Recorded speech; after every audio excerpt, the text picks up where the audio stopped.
Hey everyone, welcome back to Turn 5 of the World Campaign.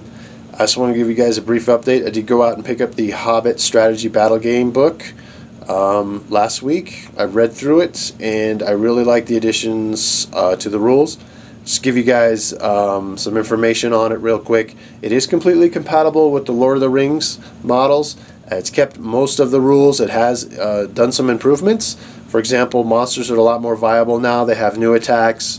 New abilities that allow them to be more effective in the battlefield. So the old tactic of basing one model up against your monster and taking him out of the combat, or feeding him a guy per round per se, it's not going to work now, because they can pick up guys and throw them. They can barrel through guys to get to more important fights, and they can run through high armor defense units to basically just wreak havoc on the battlefield. So I like to see that. The channeling, new spells. There's a bunch of new spells. There's also improvement of spells casting called channeling. It's almost like a heroic cast, if you will.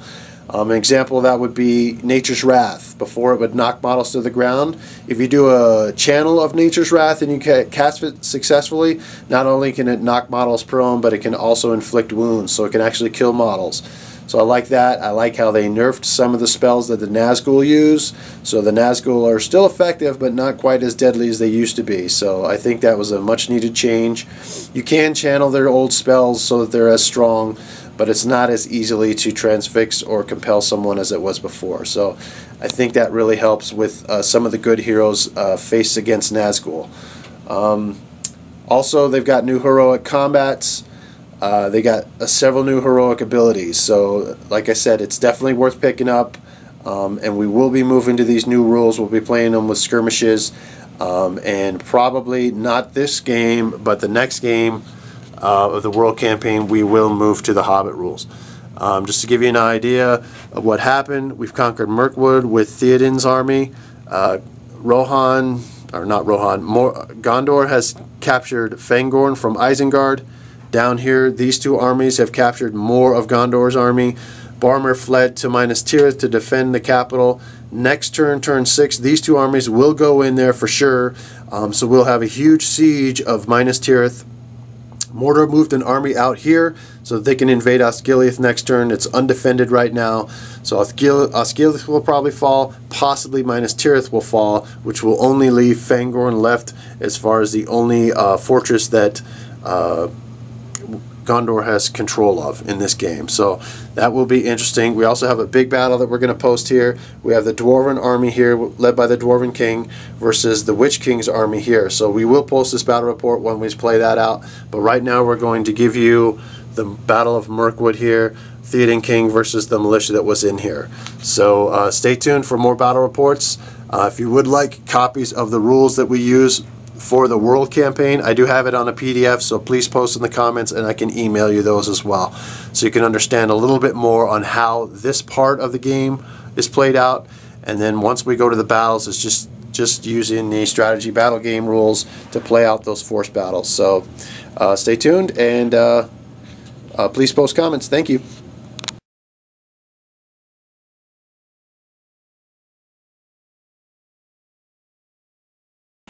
Okay, so we're going to be doing first battle report of turn 5. We are going to do the siege of Mirkwood.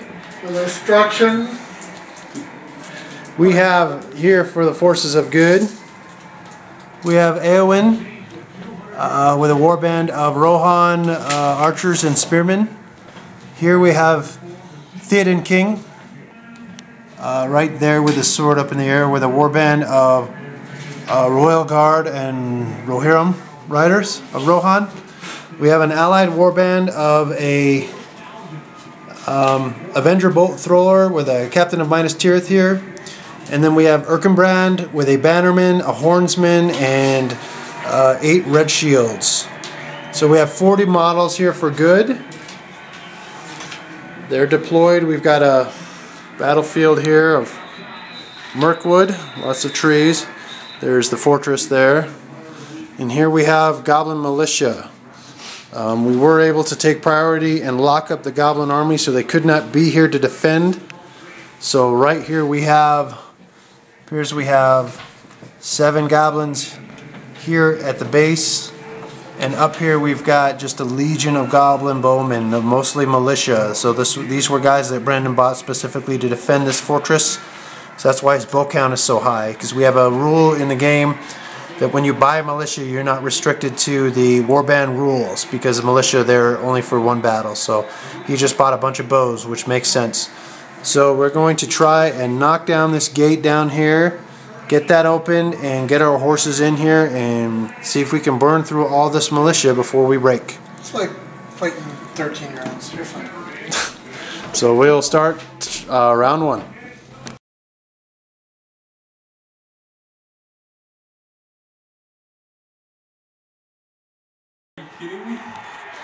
Alright, so we're at the end of turn 3. Did a lot of moves. Basically, the Avenger Bolt Thrower has been firing at the gate. It's landed one hit on the gate so far, inflicting damage to it. It's got 2 more shots that it'll inflict successfully before it'll knock the gate in. These guys have moved up within the edge of volley range. These guys got a little too close to volley range, and he ruled his volley and actually took out 2 of the horses. So I lost 2 riders, Rohan there. So we're getting ready to start turn 4.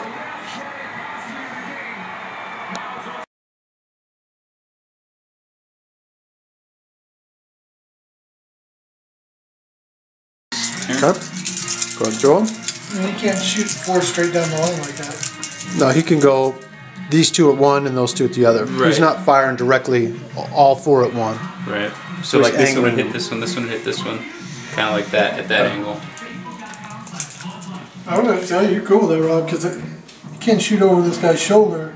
He can shoot over the shoulder on one of them, but they're going. He's going out at an angle towards the guy on the further down the line. So there's no way those 2 guys can see that guy through the wall. Now, if you're cool, then yeah, the way they're angled down there, you can get a shot on them. If they were in a direct line, I would say no. But my guys are tapered out. In a way. There's no way you could see past your battlements to see over there. Yeah, but technically those guys are too small to see over the battlements at all. Yeah. But they wouldn't have a fortress where they couldn't see over. So we're just assuming they're tall enough to see over the top of it. Exactly. Yeah. Or that this is short enough. Yeah, it's short enough. So it's not even short enough for the humans. I know. That's what I'm saying. It's a Warhammer battle thing. We're saying this is a Goblin fortress, so their ramparts will be small enough they could shoot over. Do we need 4+ or 5+? Yeah, you need 5 pluses with those. So you got 1 possible. Now we do it in the way on the horse. Rider. It's the rider. And miss the rider. Okay, so now we're going to shoot his volley. I have 5, 10, 12, 13. 13, and where are you volleying? Over here? Those guys should still be in range. Over here, they've just moved up. Yeah, but they gotta be.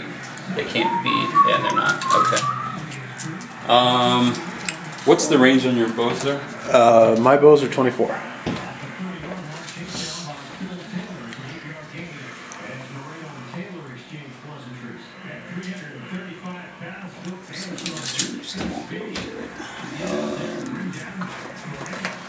You're gonna volley over at that group?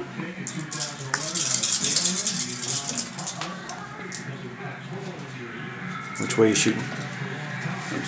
I'm deciding.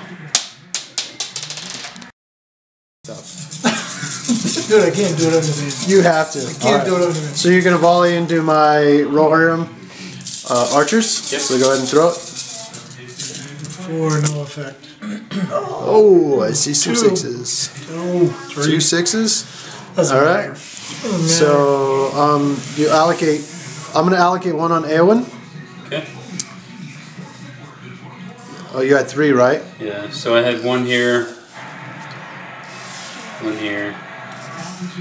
Oh, your captain rolled a 6. My captain rolled a 6. Okay, that's not what I'm going to allocate on Eowyn. So put your 6 wherever you want. All right. I'm just designating here. Okay. On another archer. Yeah. Okay. You had 3 hits, right? Yeah. All right. So go ahead and designate your 3rd one. All right. So there is no in the way. So now you just rolled a wound.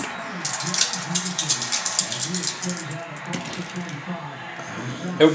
5, 4, and 2. Okay, so those are all misses. The Avenger Bolt Thrower is going to start firing up onto there. We get one shot and nothing. So that was a swing and a miss. So we'll go ahead and move to turn 10. My Rohirrim are up on the gate. That gate is technically open. So they're going to charge in on those goblins on the other side of the gate here, which we've got quite a few goblins up in there. So all over by crying. We'll see what happens. All over. Okay, the end of turn 14. I lost priority, but Erkenbrand called a heroic move so that I could get the charges in. I was able to get Theoden King in. I called a heroic combat with him, and I was able to get those other goblins off the bannerman. I won all those fights with the rerolls, helped. So all the goblins back here are dead. All that's left are the goblins up on the wall with archers. Next turn I'll be able to get my riders in with thrown weapons, so it's just a matter of seeing if I can hit him with range before he can hit me with range. So we'll go ahead and go to turn 15. Okay, we're wrapping this battle up. At this point, it's just a matter of me hitting my throwing spears versus his archers. He's already down to about 9 guys left on the wall, and I'm going to have about 20 ranged shots here shortly. So this siege should be over here in a couple of turns. Just going to wrap it up on a battle reports. It was a foregone conclusion that I was going to win this, but Brandon did make me pay heartily.